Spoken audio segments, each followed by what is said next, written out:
mark the end of the centenary of World War I, there's a week of free activities and events happening in places across Northern Ireland starting today on the theme of shared heritage.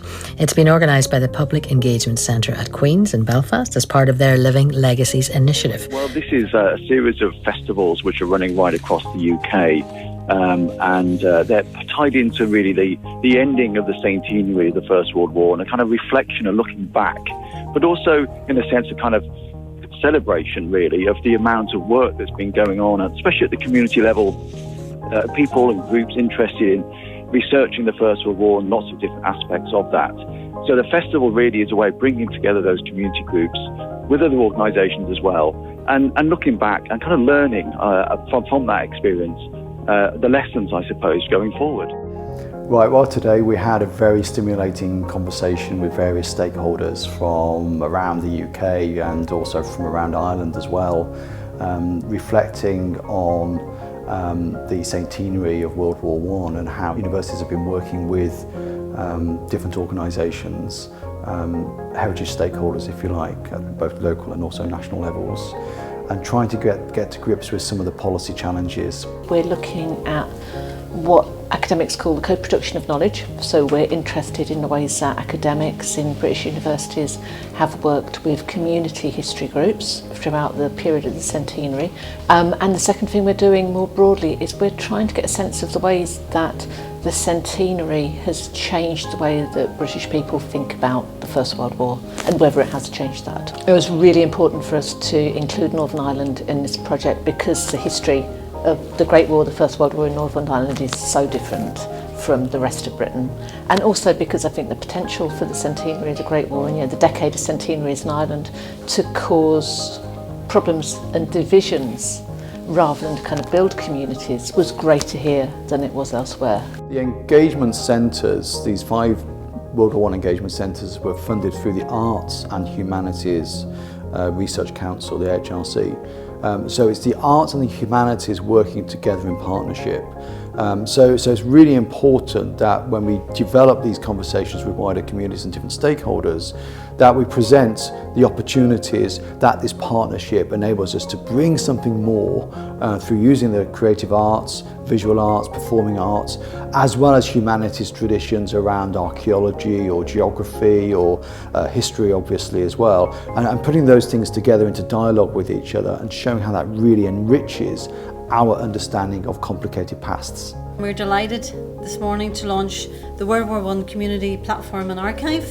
The idea for this World War I Community Platform came from the many project groups and volunteers asking us where they could not only archive their research, but also share it all with a wider audience.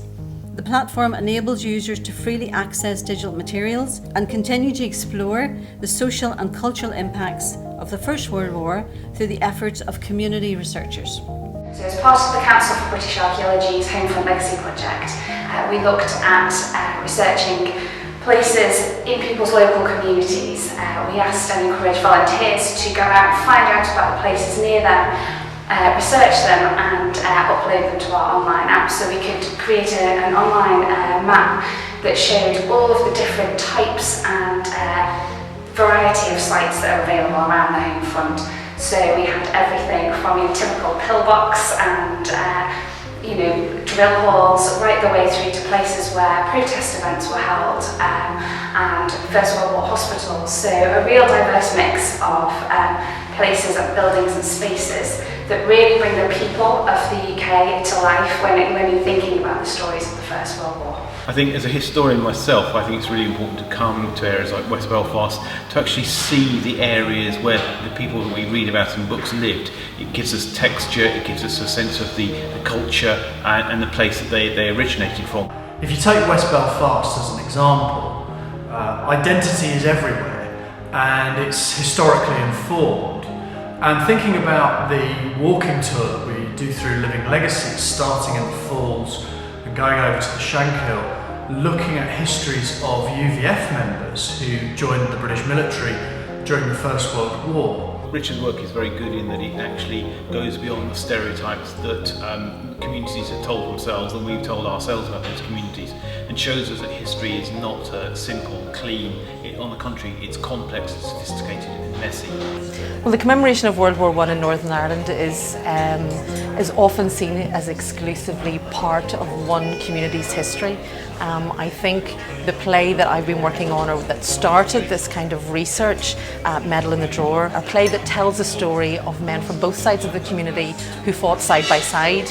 And I think it's really important that we understand, especially in Northern Ireland today, that we share much more than what separates us, that we have ancestors and members of our family whose stories may have been untold or suppressed in some way. What we learned is that by embodying the people who they're reading about in books or seeing on a page, they get much more out of the process, and they find that they can feel more, really kind of experience the emotions and get a better sense of what it might have been like to live in that period, to have fought in the war, or to find yourself sitting at home waiting for a loved one to return. So it's a much more embodied experience by trying to act these things out.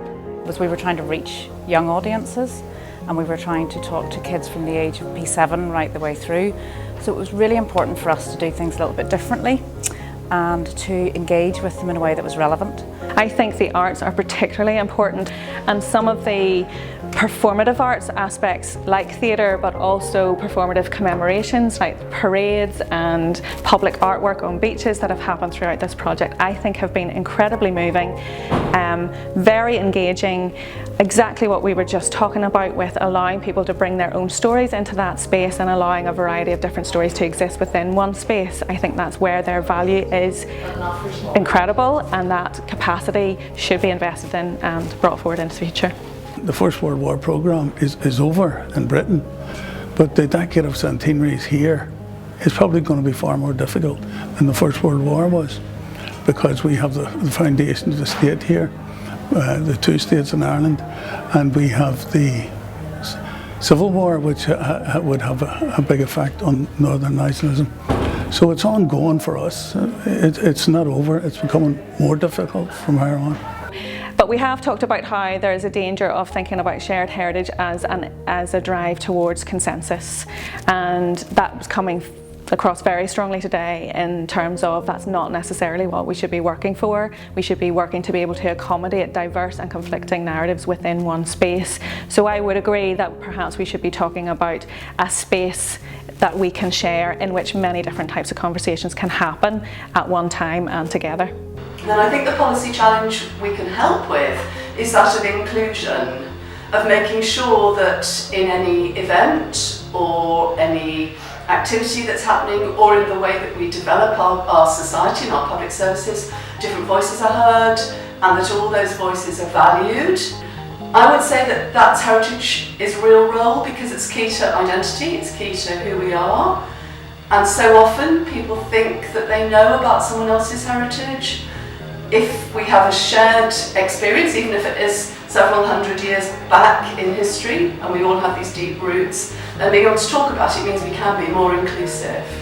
So I think the message to policymakers in these sort of contexts is about involving different voices in these conversations. It's not about isolating different bubbles, different sectors, different parts of sectors. It's about providing those spaces and those platforms to bring that together, and that might be something that requires larger discussions, but it's about understanding that there is that need for those conversations and the need to bring those voices into the room rather than to isolate it in the academy, in universities or in large heritage institutions. It's also about investing in a long-term legacy, so ensuring that this is not something which is isolated within projects, but something which has long-term support from the whole sector and from government. I'm left with a sense of a frustration with the lack of political leadership here in Northern Ireland in particular, but in a wider sense as well, but a feeling that there is the potential within the sector itself, within the heritage sector broadly, to fulfill that gap, because there is a wealth of experience that has been developed to date, both through these centenary programmes but also previous to those centenary programmes, and that we can draw from those to work out better how to work together more effectively, more collaboratively, to share resources more effectively, and to work outside of the heritage sector to engage effectively with the communities that we would like to work with, so that this work becomes much more effectively resourced and much more sustainable in the future. There's certainly a huge appetite to continue this work, which is, I think, a very important message. So the engagement centres have been funded for 6 years. Funding finishes 2019. And it's good to hear and recognise that what we've been doing has been well received, has a role to play, and can be and should be sustained going forward. So it's really important that the university sector responds to this, our institutions, and recognise that there is a lot of work still to be done, but we're in a much better place now, having had 6 years of experience of working like this, a much better place to develop new initiatives, new partnerships, and create centres where we can say to the wider public and to the community stakeholders and heritage stakeholders, look, this is who we are, here's a door, and it's an open door.